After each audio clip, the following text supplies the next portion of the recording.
Gee, looks like I'm back in the movies again, doesn't it? Well, as a matter of fact, I'd like to do some talking.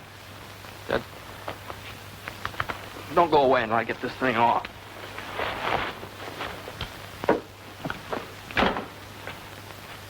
Now, it isn't as if it was a chore for me to talk to you because I want to speak on my favorite subject, the Army Air Forces. I can't speak from long experience.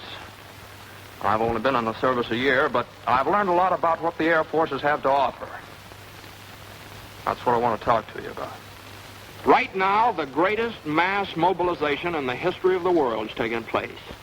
Men from cities, towns, farms, married men and single men, brothers, sweethearts, husbands, fathers and sons, businessmen and workers from the factories, and students from colleges and high schools all over America. They're mobilizing, joining up, or having their numbers pulled out of a fishbowl. And this war we're fighting today and tomorrow and the next day until we win is a war of the air. The whole world knows that. Our factories know that. So, interceptors, pursuit ships, light bombers, medium bombers, and flying fortresses are rolling out of those factories. 65,000 fighting planes this year. 100,000 fighting planes next year. And to keep them flying, 2 million men. Now that's where you come in.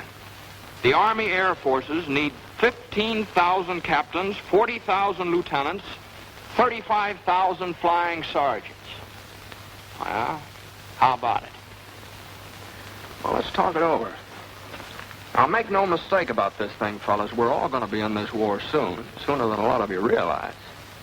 And nearly all the officers of this great Army Air Force that they're building today are going to be drawn from the ranks of you men, from high schools and colleges, those who join as aviation cadets now. Well, now, before I go any further, are there any questions? Yes, sir, I've got a question. Okay, shoot. Well, I'd like to join up, but I've got about a year of college left, and I'd kind of like to get that diploma. Well, why not? The Air Forces want you to get your diploma. Fellas like yourself, either in high school or college, can enroll in the Air Force Reserve. Continue with your studies, and at the end of the term, or when you get your diploma, you'll be taken in as a regular cadet, if you pledge now. Well, thanks. Okay, don't mention it. Hey, I'd like to make the Air Force, but I'm no brainstorm. My grades aren't exactly what they should be. I hear it's tough to get in. Not anymore, it isn't. And that blocked letter you're sporting, that tells me a lot. Basketball, football, baseball, or some activity where coordination, control, and the ability to work together with the rest of the team, that's important. The same in the Air Force. They're one big team, and they need men who can pull together and play the game. So, you and your teammates should be a cinch in this, the biggest all-American team we've ever had. Now, here's a fellow who works in a filling station. He looks as though he's got something special on his mind. Say, how about it, fella? You know, I've been interested in the Air Forces for quite a while.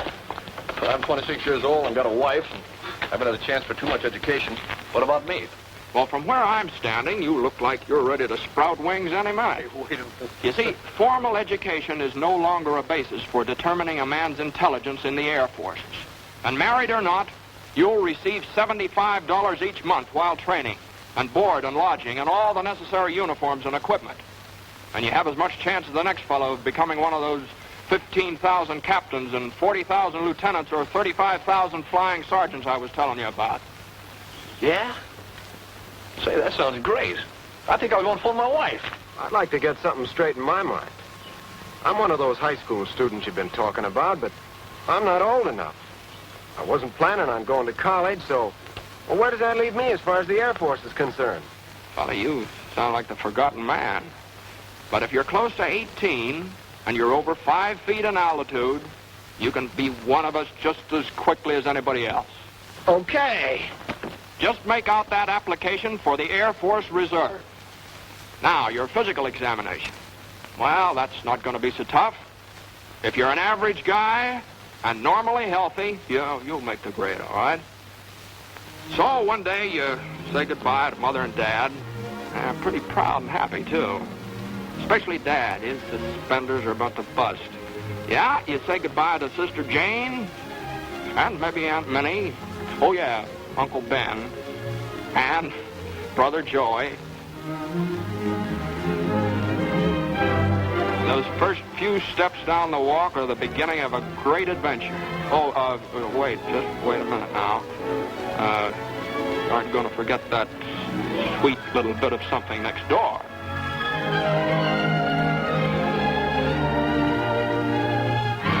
And you're on the train with a lot of other fellas. Probably many from your own school or neighborhood. Oh, yeah, I forgot to say, Uncle Sam bought your ticket. And your destination reads any one of a number of reception centers, maybe in California, maybe down in Texas. It's here that lasting friendships are made because you and your teammates are aiming for the same goal. That big, beautiful, wonderful V that spells victory. And now it begins. Now, here's a sort of a composite picture of what happens to you in the first few weeks of your aviation cadet training. You find your room, meet your roommate, get a haircut, Army style, and try on a new pair of shoes and a new uniform that really fits. Then, time to eat. Those chops are on the fire. Eat with a few hundred other guys just as hungry as you are. In ground school, officers with years of experience patiently explain what makes them fly. And then one day, when class is over, you get all rigged out in what the well-dressed birdman will wear. You feel like quite a guy as you meet your flying instructor. But always in your memory will be the thrill of that first beautiful morning when you took off for the first time. Now, what you're going to see next isn't considered exactly a part of the regular training course. But you're a chump if you don't include it in your curriculum.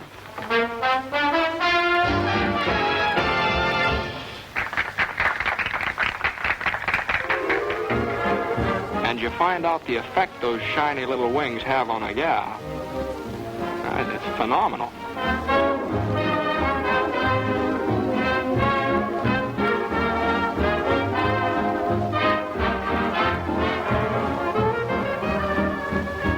And now, mister, take the air. And he did. Well, time has marched on. And here you are, cruising along in a BT. That's basic trainer to you. And twisting your tail into a few acrobatics and loops and barrel rolls and snap rolls. Some fun, huh? And a few more weeks roll by. You find yourself in still another plane. An advanced trainer this time. Yes, indeed, you're really getting up in the world at the rate of nearly 200 miles an hour. But you think this is something. Well, now, just wait. Fellas, shake hands with Mr. B-17 and a few of his big brothers. Now, watch out now. He's tough. Those four motors roaring through the sky like a thunderstorm, they can't fool with them. American workmen, the finest master mechanics in the world, put those motors together. Made them live, made them breathe, made them roar. Yes, sir, a whole army of workmen, designers, engineers, just plain guys who wanted to do something for their country. They put that B-17 together. A few thousand of these babies will win this war for us. And a few thousand guys like you in there flying them. And remember, we said something about a team. Well, 9 men are inside that plane, each with an important job to do. So let's go and take a look around. Let's meet the team. Yes, sir, 9 fellas like yourself working together, as closely coordinated as a precision watch. Now get this straight. The pilot is not the most important fellow inside this plane. All 9 members of the crew are equally important. For example, the pilot and the co-pilot can take the plane off the ground and set it back down again, but where would they be without the navigator? Now meet him. He's the gentleman sitting right there with his pencils and calculators. He's responsible for getting the giant bomber to its destination and back again. Now, you might like his job. Now, this fellow's a second lieutenant, draws $245 each month, and although he was good at mathematics, he didn't graduate from college. But he learned that the Air Forces could use his talents. And now he's a necessary part of the team. And now let's go up into the nose of Mr. B-17 and meet somebody who has an important job in that department. This is the bombardier, the boy who doesn't miss. You see, flying the plane is wasted motion unless this lad hits the target on the noggin. The finest pilots in the Air Force would be behind the 8-ball if the bombardier couldn't hit straight. And he's a full-fledged commissioned officer, too, wears his wings, draws the same pay as the pilot or the co-pilot. Now, back in the main body of the plane, we've got some more important positions. This fella is the #1 engineer. He keeps the motors turning and the thousands of working parts all through the bomber inspected and in repair. And then comes the radio operator, who keeps the bomber in constant communication with its home base, and the photographer who keeps a photographic record of what takes place on the earth below while the bomber's on its mission. He's sort of an official scorekeeper, checking up for future reference. Now, the remaining members of the flight crew are #2 engineer and #2 radio man. So you see, being in the Air Forces isn't all piloting, or all navigating, or all bombardiering. It's teamwork. And each member of the team is just as important as the next one. Now listen, it takes 38 men on the ground to keep this bomber in the air. So let's go downstairs and meet the ground force. Jobs? Why, there's one to fit every kind of fellow who wants to play on this all-American team. Meet the armament officer. Now, he's in charge of 12 bombers, more or less like the one we just looked over. It's his job to see that the bombs are loaded and the machine guns, and a general all-around checkup. See that bar on his shoulders? He ranks just the same as the pilot or the co-pilot or the navigator or the bombardier. And to get this fellow's commission, a little engineering or physics in college would be a great help. Flight plane willpower after departure. And there's a fellow whose job takes a back seat to nobody, the communications officer. Those bombing and fighting planes up there, they depend on his work. He's part of the team. And how does a fellow get a sign like that on his door? Well, engineering officer Captain C.D. Burns had 3 years of college. He studied aerodynamics, and those qualifications quickly awarded him his commission. He's in charge of all mechanical details and has a full crew of technically trained enlisted men to supervise. Now, another opportunity for you specially minded fellows is to be a meteorologist. If you do, you'll be assigned to a post where all military missions will be guided by your reports. Yep, and you'll get those gold bars, all right, after 30 weeks free training in some leading technological institute. Photographers and chemists. Well, there's a spot for you on the team. In charge of one of the hundreds of fixed or mobile photographic laboratories the Air Force must have. Now, this job, too, gets you a commission as an officer.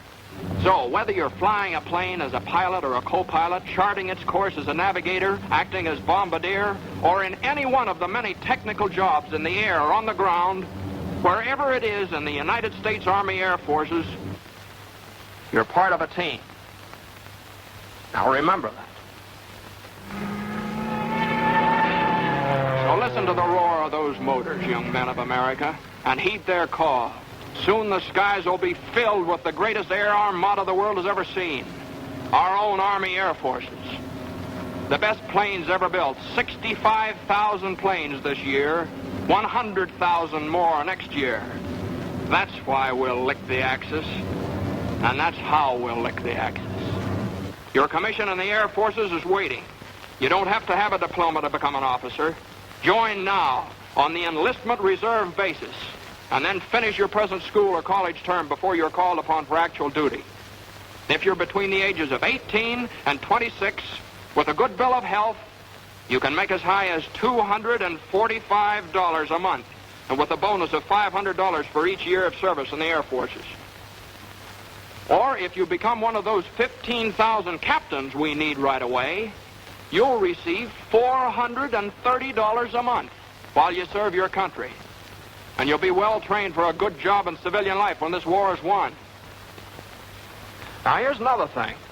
Now, it's kind of hard to explain, but believe you me, it's important. You see, while you're getting all this wonderful technical training in the Air Forces, you're learning about other things, too. Things that are going to pay off in big dividends.